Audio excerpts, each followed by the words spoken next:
الحمد لله نحمده ونستعينه ونستغفره ونؤمن به ونتوكل عليه ونعوذ بالله من شرور أنفسنا ومن سيئات أعمالنا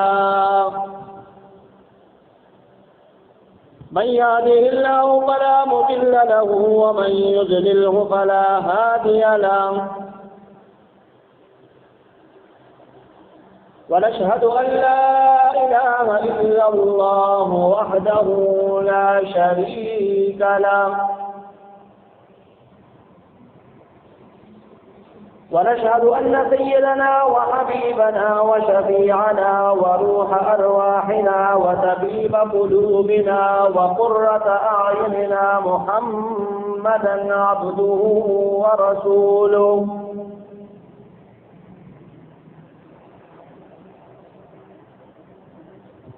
قال الله تبارك وتعالى في القرآن المجيد والفرقان الحميد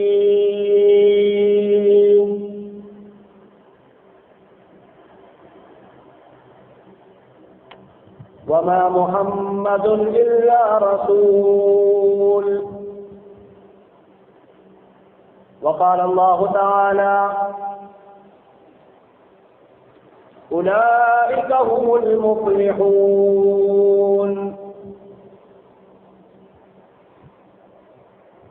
وقال النبي صلى الله عليه وسلم لو كان بعدي نبي لكان عمر صدق الله العظيم وصدق رسوله النبي الكريم ونحن على ذلك من الشاهدين والشاكرين والحمد لله رب العالمين تمام ادراشوں کو محبت سے ضروری بات پڑھ لیں اللهم صل على سيدنا ومولانا محمد وعلى آل سيدنا ومولانا محمد وبارك وسلم وصل عليه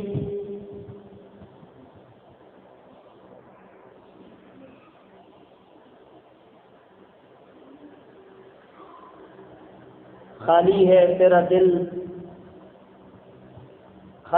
تیرا دل ادب و حیا سے ناداں تجھے کیا بغض ہے ارباب وفا سے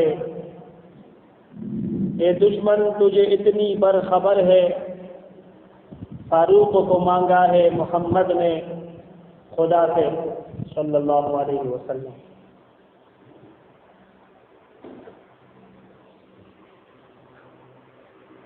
میرے انتہائی واجب الاحترام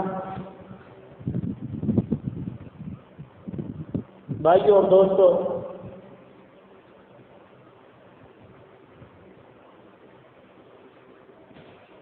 اگر ہم اسلام پر، دین اسلام پر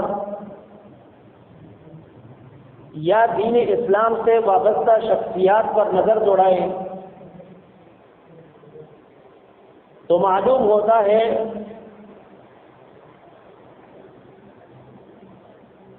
کہ ان شخصیات کے کارنامے اس قدر عظیم ہیں، اس قدر زیادہ ہے، مختصراً طور پر یہ کہنا پڑتا ہے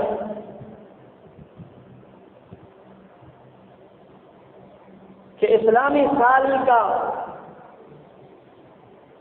اختتام بھی قربانی کے ساتھ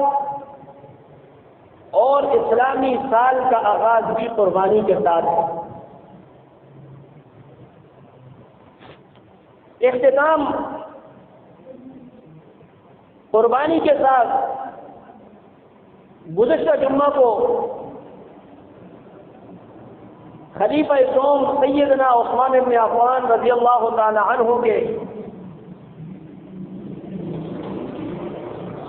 زندگی پر تھوڑی سی روشنی ڈالی گئی۔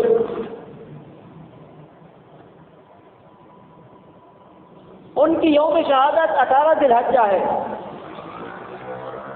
اور ذی الحجہ اسلامی سال کا آخر مہینہ ہے۔ پھر محرم الحرام سے اسلامی سال کا آغاز ہوتا ہے، وہ بھی قربانی کے ساتھ۔ یکم محرم الحرام کو خلیفہ دوم امیر المؤمنین سیدنا عمر بن خطاب رضی اللہ تعالیٰ عنہ کے یوم شہادت ہے، اور پھر تھوڑے آگے چل کر 9-10 دنوں کے بعد 10 محرم الحرام کو شہدائے کربلا نواسۂ رسول صلی اللہ علیہ وسلم سیدنا حسین رضی اللہ تعالی عنہ اور ان کے تمام ساتھیوں کی شہادت کا دن ہے۔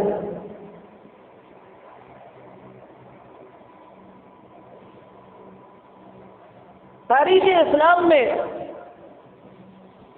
بہت کم شخصیات ایسی ملتی ہے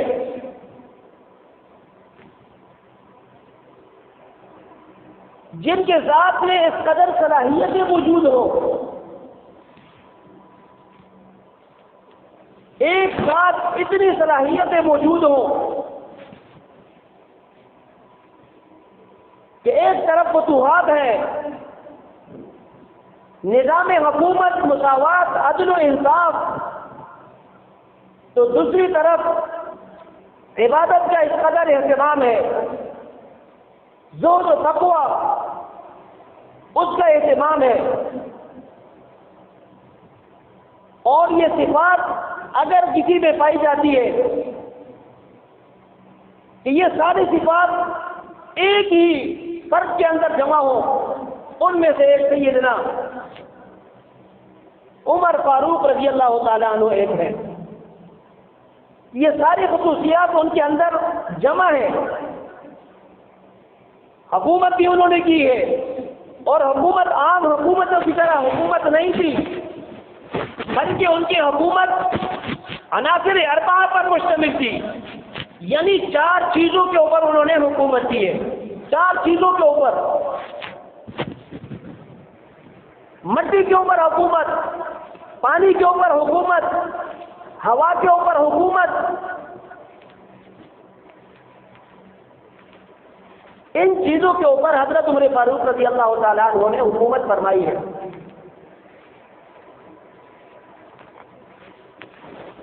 اور انسان اس کمال درجے تک تب پہنچتا ہے جب اللہ تبارک و تعالیٰ کا خوف انسان کے دلوں کے اندر ہو، وگرنہ بہت سارے لوگ آئے ہیں دنیا کے اوپر حکومتیں کی ہے، کیا ظلم کیا ہے انہوں نے، کیا حشر کیا ہے انسانیت کے ساتھ، لیکن عدل و انصاف کی حکومت جو سیدنا عمر فاروق رضی اللہ تعالیٰ عنہ نے کیا ہے، اس کی مثال نہیں ملتی۔ عدل کے ساتھ، انصاف کے ساتھ، اگر کسی علاقے کو فتح بھی کیا ہے تو وہاں کسی کے اوپر ظلم زیادتی نہیں ہوئی، اس انصاف کے ساتھ انہوں نے حکومت کی ہے۔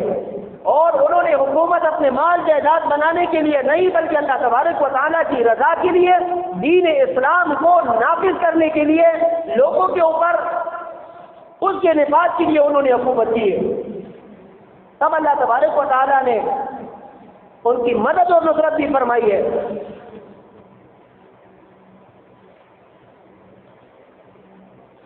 اپنے دور خلافت میں جو تقریباً 10 سال پر مشتمل ہے،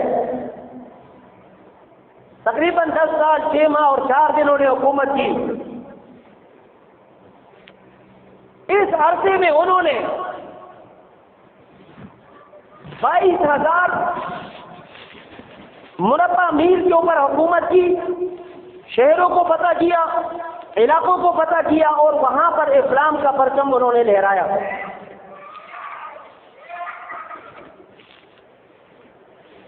اسلام کے پرچم کو اتنے وسیع رقبے پر انہوں نے لہرایا ہے، لیکن کسی کے ساتھ ظلم اور زیادتی والا معاملہ نہیں فرمایا۔ حضرت عمر فاروق رضی اللہ تعالیٰ عنہ کی زندگی کو اگر بیان کیا جائے تو یہ 20-22 منٹ جو ہے یہ حضرت عمر فاروق رضی اللہ تعالیٰ عنہ کی زندگی کو اس کے اندر مکمل طور پر بیان نہیں کیا جا سکتا، بلکہ بڑی بڑی کتابیں ان کی زندگی پر موجود ہیں۔ ان کا جو موضوع ہے یہ گھنٹوں کے اندر بیان نہیں ہو سکتا، راتوں رات اس کے اندر لگ جاتے ہیں۔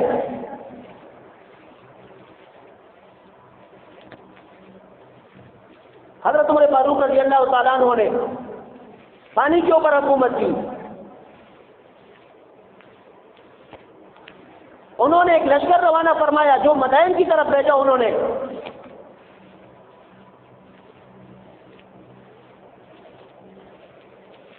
اس لشکر کو اس علاقے کی طرف بھیجا، راستے میں رکاوٹ آئی دریا کی، جو لشکر کے سالار تھے انہوں نے دریا کو مخاطب کر کے کہا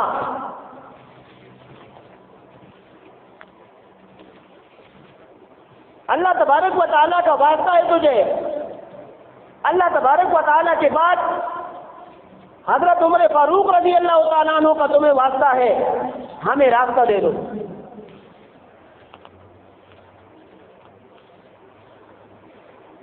تمام لشکر اپنے ساز و سامان کے ساتھ اس دریا کو عبور کر گیا، کوئی بندہ غرق نہیں ہوا، کوئی چیز کم نہیں ہوئی۔ البتہ ایک قریش کے ایک آدمی تھے جن کا نام عامر بتایا جاتا ہے، ان کا ایک پیالہ جو ہے وہ سمندر کے اندر گر گیا، اور انہوں نے وہاں پر بیٹھ کر قسم اٹھانی کہ میں نہیں جاؤں گا جب تک میرا پیالہ مجھے نہیں ملے گا۔ اتنے بڑے لشکر میں سے میرا ہی پیالہ اس سمندر میں چھیننا تھا۔ اتنی بات کہی اور اپنے گھوڑے سے اتر کر بیٹھ گئے وہاں پر، دریا کے کنارے پر بیٹھ گئے۔ تو اللہ تبارک و تعالیٰ نے حضرت عمر فاروق رضی اللہ تعالیٰ عنہ کے واسطے کو، اس صحابی رسول کو اتنی لاج دی کہ سمندر کے موجوں نے اس پیالے کو سیر پر کیا اور اس صحابی نے وہ پیالہ اٹھا لیا۔ جس علاقے میں جا رہے تھے جہاد کرنے کے لیے، مدائن کے علاقے میں، ان لوگوں نے دیکھا کہ یہ پانی کے اوپر اس طریقے پر چل رہے ہیں کہ کوئی رکاوٹ نہیں ہے ان کے لیے، بظاہر پانی کے اوپر چلا نہیں جا سکتا، ڈوب جاتا ہے انسان پانی کے اندر، لیکن یہ ایسے طریقے پر جا رہے ہیں جیسے خشکی پر سفر کر رہے ہوتے ہیں۔ تو ان لوگوں نے وہاں پر آوازیں بلند کی اور انہوں نے کہا کہ ہمارے علاقے کے اندر دیو آ گئے ہیں، ہمارا مقابلہ انسانوں کے ساتھ نہیں جنات کے ساتھ ہمارا مقابلہ ہے، یہ کون سی مخلوق ہے جو پانی کے اوپر چل رہی ہے؟ تو میرے محترم دوستو، یہ اللہ تبارک و تعالیٰ کی طرف سے مدد اور نصرت اس صورت میں آتی ہے جب انسان کے دل کے اندر اللہ تبارک و تعالیٰ کا خوف موجود ہو۔ یہی حضرات صحابہ کرام تھے، جنگل سے ان کا گزر ہوا، جنگل کے اندر درندے ہوتے ہیں جو انسانوں کو چیر پاڑ ڈالتے ہیں، ان کو اس سے کیا غرض؟ یہ اللہ کا ولی ہے، یہ عام آدمی ہے، بادشاہ کا بیٹا ہے، حکمران ہے، صدر ہے، وزیر اعظم ہے، ان کا اس سے کیا تعلق؟ ان کو اپنے خوراک سے غرض ہوتی ہے۔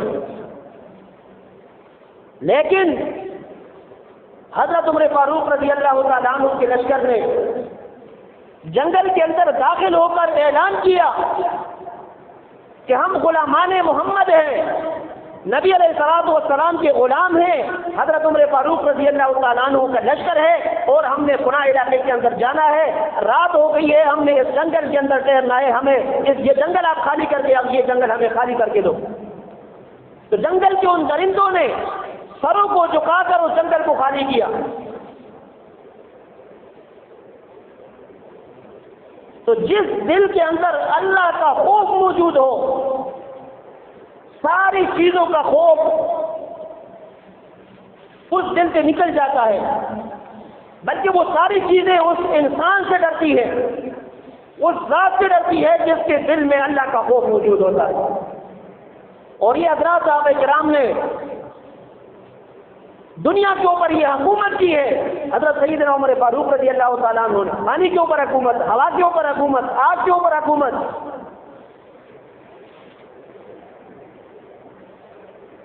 اور اسی طرح حضرت سفینہ رضی اللہ تعالیٰ عنہ اپنے لشکر سے بچھڑ گئے، جنگل کے درندوں کو کہا کہ میں سیدنا عمر فاروق رضی اللہ تعالیٰ عنہ کے لشکر کا حصہ ہوں اور مجھے میرے لشکر کے ساتھ ملا دو۔ تو جنگل کا وہ شیر جو انسانوں کو چیر پاڑ کرتا ہے، کہا جاتا ہے انسانوں کو، وہ آیا اور اپنے سر کو نیچے کیا، صحابی رسول اس کے اوپر بیٹھے اور اپنے لشکر تک چھاؤنی تک پہنچا دیے۔ آج بھی وہی خدا موجود ہے، وہی قرآن موجود ہے۔ اگر بدلے ہیں تو ہم بدلے ہیں، ہمارا طور طریقہ بدل گیا ہے، اللہ تعالیٰ کے ساتھ وہ معاملہ نہیں ہمارا۔ ہمارے بڑوں کا، ہمارے حکمرانوں کا، جو مسلم حکمران ہیں، ان کے دلوں میں آج اللہ کی خشیت نہیں ہے، اللہ کا خوف نہیں ہے ان کے دلوں میں۔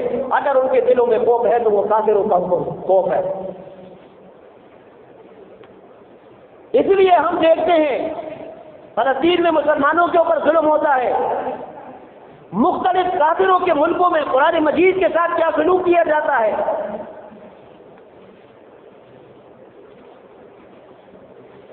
یہی حضرات صحابہ کرام کا دور، اگر کسی کے اوپر ظلم ہو اور وہ اعلان کر دے، تو کافروں نے یہ اعلان کیا تھا کہ یہ مسلمان اگر یہ یہاں رہتا ہے، عرب میں رہتا ہے، افریقہ میں اگر کسی کے ساتھ ظلم اور زیادتی ہوئی تو یہ ایک آواز پر ہے، یہ ایک ہی مسلمان ہے، لہذا سوچ سمجھ کر مسلمانوں کے ساتھ کوئی ظلم زیادتی کا معاملہ نہ کرنا۔ لیکن آج وہ ہمیں چیک کرتے ہیں کہ ان کے اندر ایمان کتنی موجود ہے۔ جس طرح انسان پرانے زمانوں میں کسی گھر کے اندر اگر ڈاکہ ڈالنا ہوتا، چوری کی نیت سے وہاں جانا ہوتا، تو وہاں ایک پتھر پھینکتے، معلوم کرتے کہ گھر کے اندر کوئی موجود ہے یا نہیں۔ آج کافر یہی کر رہے ہیں۔ قرآن مجید کی بے حرمتی سویڈن کے اندر ہو یا ڈنمارک کے اندر ہو یا دنیا کے کسی اور ملک کے اندر ہو، وہ اس لیے کرتے ہیں کہ وہ یہ چیک کرے کہ انسان کے اندر، مسلمان کے اندر ایمان کی کتنی حرارت موجود ہے۔ لیکن ان کو معلوم ہونا چاہیے مسلمان جتنے بھی گناہگار ہیں وہ اپنے پیارے آقا اور کلام اللہ شریف کے اوپر غیرت گاتا ہے۔ اس کے لیے ضروری نہیں ہے کہ کوئی داڑھی والا ہو، پگڑی والا ہو، مولوی ہو۔ وہاں پر جب مقابلے کی باری آتی ہے تو اسکول کالج کے لوگوں نے مقابلہ کیا ہے اور دشمن رسول کو واصل جہنم کیا ہے، قرآن کے گستاخ کو جہنم کے اندر پہنچایا ہے۔ تو میرے محترم دوستو، حضرات صحابہ کرام کے دل میں اللہ تعالیٰ کا خوف موجود تھا، اس لیے انہوں نے دنیا کے اوپر حکومت کی ہے۔ حضرت عمر فاروق رضی اللہ تعالی عنہ پانی کے اوپر حکومت، دریائے دجلہ اس کے بارے میں آتا ہے، حضرات صاحب کرام نے اس کو عبور کر لیا۔ اور دریائے نیل کے بارے میں آتا ہے کہ اس نے پانی کم کر دیا، اور ہر سال میں مسلمان اس علاقے کے لوگ ایک نوجوان لڑکی کو دلہن بنا کر اس دریا کے اندر پھینکتے تو وہ پانی وہ جاری ہوتا، نہیں تو اس کا پانی کڑا ہو جاتا۔ حضرت عمر فاروق رضی اللہ تعالیٰ عنہ کو شکایت پہنچی کہ دریا یہ معاملہ کر رہا ہے۔ حضرت عمر فاروق رضی اللہ تعالیٰ عنہ نے 2-3 جملے لکھے کاغذ کے اوپر اور صحابہ کرام کو دیا کہ یہ لے جا کر اس دریا کے اندر اس کو ڈال دو۔ وہ خط دریا کے اندر ڈالا تو وہ دریا آج دن تک اسی طرح رواں دوا ہے جس طرح حضرت عمر رضی اللہ تعالیٰ عنہ نے اس خط کے اندر اس کو حکم دیا۔ اور خط کے اندر کیا لکھا تھا؟ اگر تیرا یہی طریقہ ہے، اس طریقے پر تو چلے گا کہ ہر سال تجھے ایک دلہن تجھے پیش کی جائے گی اور تو چلتا رہے گا، ہمیں تیری کوئی ضرورت نہیں ہے۔ اور اگر تو اللہ کے حکم سے چلتا ہے تو پھر اللہ کے حکم سے تو اسی طریقے پر چلنا ہے، یہ قربانی تیرے ساتھ نہیں ہوگی۔ تو وہ ذریعہ آج دن تک اسی طریقے پر پانی دے رہا ہے۔ زمین پر حکومت کی، مدینہ منورہ میں ایک مرتبہ آگ آئی، آگ کے اوپر حکومت مدینہ منورہ کے قریب آنے لگی۔ حضرت عمر فاروق رضی اللہ تعالیٰ عنہ نے اس آگ کو حکم دیا کہ یہیں ٹھہر جاؤ، مدینہ منورہ پہ نہیں آنا۔ وہ آگ وہیں پر ٹھہر گئی۔ یہ عظیم صحابی رسول خلیفہ دوم سیدنا عمر فاروق رضی اللہ تعالیٰ عنہ بہت سارے شعبے انہوں نے ایجاد کیے۔ ڈاک کا شعبہ ایجاد کیا، فوج کا شعبہ ایجاد کیا، مکہ مدینہ میں جو مسافر آتے جاتے تھے ان کے لیے وہاں پر سرایوں کا انتظام کیا کہ وہاں پر مسافر آرام کر سکے۔ اور اس کے ساتھ ساتھ نبی علیہ الصلوۃ والسلام سے یہ فرمایا کہ جو منافقین ہیں ان کا جنازہ آپ نہ پڑھائیں۔ اللہ تبارک و تعالیٰ نے اس پر قرآن کریم کی آیت نازل فرما دی، استغفر لهم او لا تستغفر لهم، آپ ان کے لیے استغفار کریں یا نہ کریں، ان تستغفر لهم 70 مرۃ، اگر آپ ان کے لیے 70 مرتبہ بھی استغفار کرتے ہیں اللہ فرماتے ہیں کہ میں ان کو معاف نہیں کروں گا۔ فجر کی اذان میں الصلاۃ خیر من النوم، یہ حضرت عمر فاروق رضی اللہ تعالیٰ عنہ کا کارنامہ ہے۔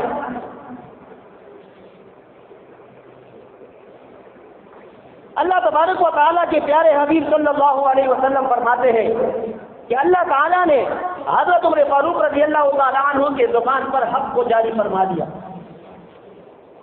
جو حضرت عمر رضی اللہ تعالیٰ عنہ سوچتے ہیں اللہ تعالیٰ اس کے موافق حکم نازل فرما دیتے ہیں۔ قرآن کریم کی آیت تقریباً 27 آیات حضرت عمر فاروق رضی اللہ تعالیٰ عنہ کے موافقت سے نازل ہوئی۔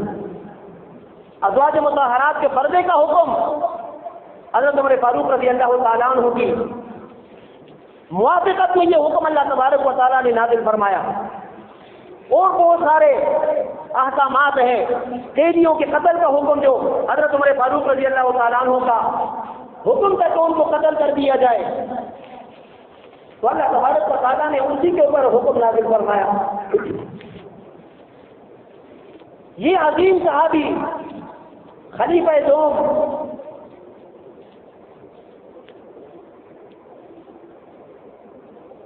ستائیس ذی الحجہ کو فجر کی نماز کے لیے تشریف لائے۔ ان کی عادت مبارکہ تھی کہ فجر کی نماز کے لیے جلدی آتے اور لمبی نماز پڑھاتے، لمبی بڑی بڑی صورتیں اس میں پڑھا کرتے تھے، عادت مبارکہ یہ تھی۔ تو 27 ذی الحجہ کو اپنے محراب میں آئے، نماز پڑھائی، اور وہاں پر جو قیدی بن کر آئے تھے لوگ مختلف علاقوں سے، جس میں ایران کی بھی قیدی تھے، انہوں نے حکم دیا تھا کہ یہ جو قیدی بن کر آئے ہیں ان کے ساتھ اچھا سلوک کیا جائے، ان کے لیے کھانے پینے کا انتظام کیا جائے، صرف مسلمانوں کے لیے نہیں بلکہ عیسائیوں کے لیے، یہودیوں کے لیے جو کمزور تھے، جو ان کے اتنی طاقت ان کی نہیں تھی، ان کے لیے وظیفے بھی جاری کیے کہ ان کو یہ سرکار کی طرف سے یہ وظیفہ ملے گا۔ ان کو ان قیدیوں میں ایک قیدی تھا جس کا نام ابو لولو فیروز مجوسی تھا، جو حضرت مغیرہ بن شعبہ رضی اللہ تعالیٰ عنہ کا غلام تھا۔ اس نے ایک خنجر کافی دنوں سے تیار کیا، تو اس کو زہر کے اندر، زہر والے پانی کے ساتھ اس کو زہر دیا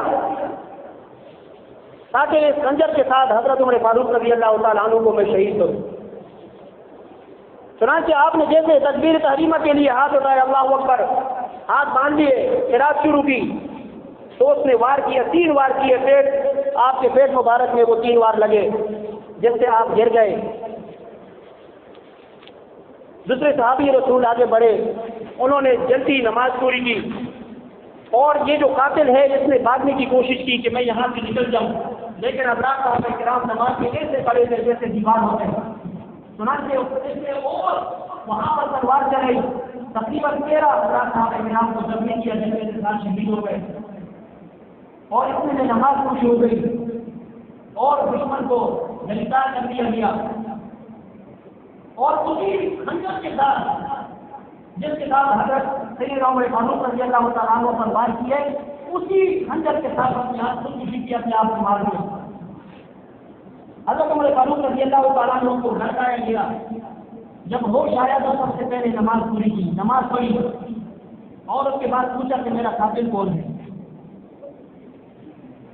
جب بتایا گیا کہ فلاں آدمی ہے تو فلاں علاقے سے آیا تھا، تو اللہ تعالیٰ کا شکر ادا کیا کہ اللہ میرا شکر ہے کہ میں کافر کے ہاتھوں مارا گیا ہوں، مسلمان کے ہاتھوں نہیں۔ اور یہ ان کی مشہور دعا تھی، اللہم ارزقنی شہادۃ فی سبیلک،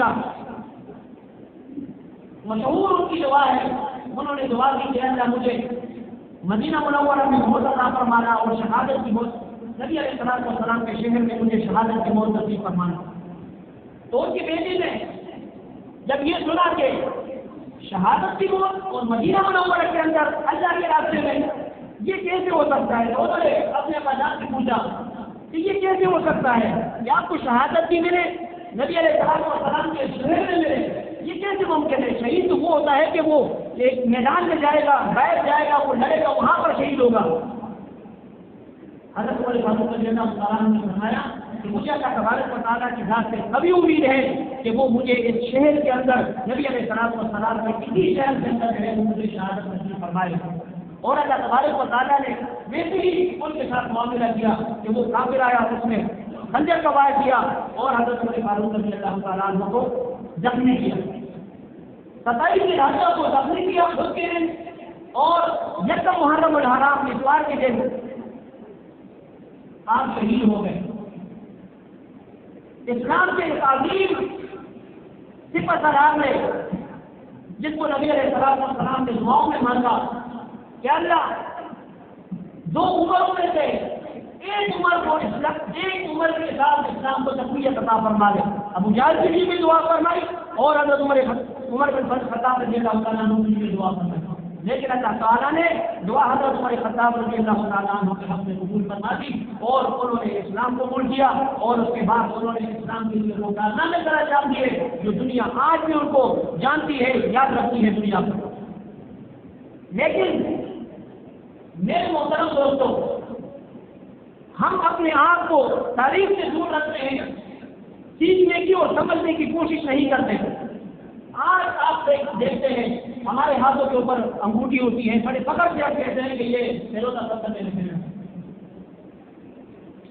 تو یہ جو پتھر ہے یہ فیروزہ پتھر بھی اسی بدبخت کے نام پر ہے۔ یہ اب ان دونوں کے روز مجوسی جس نے حضرت عمر فاروق رضی اللہ تعالیٰ عنہ کو شہید کیا تھا، اسی کے نام کا یہ پتھر ہے، اور ہم فخر کے ساتھ اس کو کہتے ہیں کہ یہ فیروزہ پتھر ہے۔ دین کی دوری کی وجہ سے تو میرے محترم دوستوں، جس نے یہ پہنا ہے، جس کے ہاتھوں میں ہے، آپ کے تعلق والے ہیں، چھوڑ دیں اس کو، تو پتھر ختم کر کے چاندی کی انگوٹھی ہے، کوئی اور پتھر اس کے اندر ڈالیں۔ اور یہ جو پتھروں کے اوپر یقین ہے، ستاروں کے اوپر یقین ہے، حضرات صاحب کرام کے ہاتھ کوئی چیز نہیں تھی کہ میرا ستارہ جو ہے وہ گردش میں، ستارے کی گردش ختم ہو گئی ہے، اور ان چیزوں کے اوپر، ہاتھ کی نظروں کے اوپر یقین ہے۔ نجومیوں کو ہاتھ دکھاتے ہیں کہ بھائی میری قسمت دیکھو، تو قسمت تو ان کی بھی ہوتی ہے جن کے ہاتھ نہیں ہوتے۔ یہ دین کی دوری کی وجہ ہے کہ ہم دشمنوں کے چھوٹے چھوٹے باتوں کو ہم نے ایمان سمجھ کر اس کے اوپر ہم یقین کرتے ہیں، اس کے اوپر ہم عمل کرتے ہیں۔ تو میرے محترم دوستوں، جس نے یہ پتھر دینا ہے وہ حضرت عمر فاروق رضی اللہ تعالیٰ عنہ کی محبت میں اس پتھر کا استعمال کرتے ہیں۔ اگر کوئی نقصان ہو تو مجھے بتا دے، کوئی نقصان نہیں ہوگا۔ آپ نے صحابی رسول کی محبت میں یہ عمل کیا ہے، آپ کو کوئی نقصان نہیں ہوگا۔ اور یہ جو ستاروں کی باتیں ہیں، صرف اور صرف لوگ اپنے پتھر دیکھنے کے لیے لوگوں کے عقیدوں کو خراب کرتے ہیں کہ یہ پتھر جو ہے یہ سے فلاں مصیبت کرتی ہے، یہ فلاں بیماری کرتی ہے، اور اس کے یہ نقصان نہیں ہوتا، یہ نہیں ہوتا، ساری جو ہے یہ ویسی باتیں ہیں۔ میرے محترم دوستوں، اپنے عقیدوں کو درست کرنے کی ضرورت ہے. اگر انسان کا عقیدہ خراب ہو تو یہ انسان نجات نہیں پا سکتا. اگر انسان کا عقیدہ صحیح ہے تو یہ انسان نجات پا سکتا ہے, یہ جنت کے اندر جا سکتا ہے. بہت سارے جو مشرکین مطلب وہ نیک اعمال بھی کیا کرتے تھے, حاجیوں کی خدمت کرتے تھے, ننگے ہو کر خانہ کعبہ کا طواف کرتے تھے, حاجیوں کو پانی پلاتے تھے, یہ ایک اچھا عمل ہے اس لیے ہم یہ کرتے ہیں. لیکن ان کے عقیدے خراب تھے تو اللہ تعالیٰ نے ان کو جنت سے دور رکھا. اور حضرات صحابہ کرام مالی حالت بھی کمزور ہے اور اتنی بڑی قربانیاں بھی جو خیرات وغیرہ ہے نہیں کر سکتے تھے مالی حالت سے. دین کے لیے تو بڑی قربانیاں انہوں نے کی ہے, لیکن جو مالی قربانی ہے وہ نہیں کر سکتے تھے. لیکن ان کے عقیدے صحیح تھے, اللہ تبارک و تعالیٰ نے ان کو جنت کی بشارت دی ہے دنیا کے اندر. یہ ہمارے مسلمین تھے اللہ صاحب کرام, ان کی وجہ سے یہ دین ہم تک پہنچا ہے. آج اگر میں اور آپ کو فرمان ہے تو یہ حضرات صاحب کرام کا نتیجہ ہے اور نبی علیہ السلام کے ان دعاؤں کا نتیجہ ہے جو طائف کے میدان میں انہوں نے فرشتوں سے یہاں کہا کہ آپ غالب دعا کے لیے دونوں پہاڑوں کو ملا دیا جائے گا. لیکن نبی علیہ السلام نے فرمایا کہ یہ نادان ہے, یہ مجھے نہیں جانتے, ان کی نسلوں میں سے لوگ آئیں گے اور وہ دین کی خدمت کر جائیں گے. تو یہ جو محمد بن قاسم جو کراچی کے سندھ میں آئے تھے, جس کو انہوں نے فتح کیا تقریباً 18 سال کی عمر میں, آج ہمارے جو نوجوان ہیں 18 سال 20 22 سال 40 سال تک 70 سال تک بھی وہ دین سے ناواقف ہے. نماز کا سبق نہیں آتا, کلمہ صحیح نہیں ہے ہمارا. نماز جنازہ میں جتنے ہم شرکت کرتے ہیں ان میں سے آدھی سے زیادہ لوگ آپ کسی کا نماز جنازہ کا سبق سن لیں. صرف رسمی شرکت ہے کہ وہ ہمارے جنازے میں آئے گا تو اس لیے ہم گئے, ہم نہیں جائیں گے تو کل کو نہیں آئے. یہ جو کام ہے یہ عمل کی خرابی کی وجہ سے آپ نے وہاں ویسی جا کے کھڑا ہونا ہے تو آپ جائیں نا, نماز جنازہ کا سبق آپ سیکھ لیں. اور اسی طریقے پر اذان ہے, آپ کان لگا کر سنیں اذان جب ہو رہی ہوتی ہے. اکثر لوگ اذان غلط الفاظ میں وہ غلط کرتے ہیں, وہ تجوید اور تلفظ تو دور کی بات ہے, جو اصل لفظ ہے وہ لفظ بھی غلط ہو جاتا ہے. اور اسی طریقے پر اپنا جو دین ہے ہم اپنا دین نہیں جانتے. بات کرنے کا مقصد یہ تھا کہ وہ 18 سال کی عمر میں آئے اتنے بہادر اور دلیری کے ساتھ کہ انہوں نے صرف کو پتہ کر لیا, اور ہمارے 18-20 سال کا جو نوجوان ہے اس کو اپنے دین کا ہی پتہ نہیں ہے. دنیا کو پتہ کرنا, شہر کو پتہ کرنا یہ تو دور کی بات ہے. یہ ہمارے فوجیوں کا کام ہے, وہ یہ کام کریں گے. اللہ تبارک و تعالیٰ ان کی بھی حفاظت فرما دے جس ملک کی حفاظت کرتے ہیں, اور جنہوں نے دین اسلام کے لیے قربانیاں دی ہے حضرات صاحب کرام نے, ہم سب پر یہ لازم ہے کہ ہم ان کے لیے سارے ثواب کریں. آپ کو اللہ تعالیٰ نے توفیق دی ہے, آپ 150 روپے کسی غریب کو دے دیں, اللہ تعالیٰ نے ان کے درجات بلند کیے ہیں. ہمارے 150 سے ان کا کوئی فائدہ نہیں ہوگا, لیکن یہ ضرور ہوگا کہ ہم ان کے محبت کرنے والوں میں ہمارا نام ضرور شامل ہوگا. اور اگر اللہ تعالیٰ نے توفیق دی ہے 2-4 رکعت نفل نماز پڑھ کر تو اس کا ثواب ان کو پہنچا سکتے ہیں. ایک سپارہ, ایک صفحہ, ایک آیت پڑھ کر, سورہ فاتحہ اور سورہ اخلاص پڑھ کر اس کا ثواب میں ان کو پہنچا سکتے ہیں. یہ آسان کام ہے, یہ ہم سارے کر سکتے ہیں. اللہ تبارک و تعالیٰ ہمیں اپنے محسنین کو اپنی دعاؤں میں یاد رکھنے کی توفیق نصیب فرما دے, اور حضرات صحابہ کرام کے نقش قدم پر ہم سب کو چلا دے, اور اللہ تعالیٰ ہمارے ملک پاکستان کی حفاظت فرما دے, اور یہاں کے رہنے والے جو ہے اللہ تعالیٰ ان کی بھی حفاظت فرما دے, دین اسلام کی بھی حفاظت فرما دے, قرآن والوں کی مدارس کی بھی حفاظت فرما دے. واخر دعوانا الحمد للہ رب العالمین. سنت اللہ.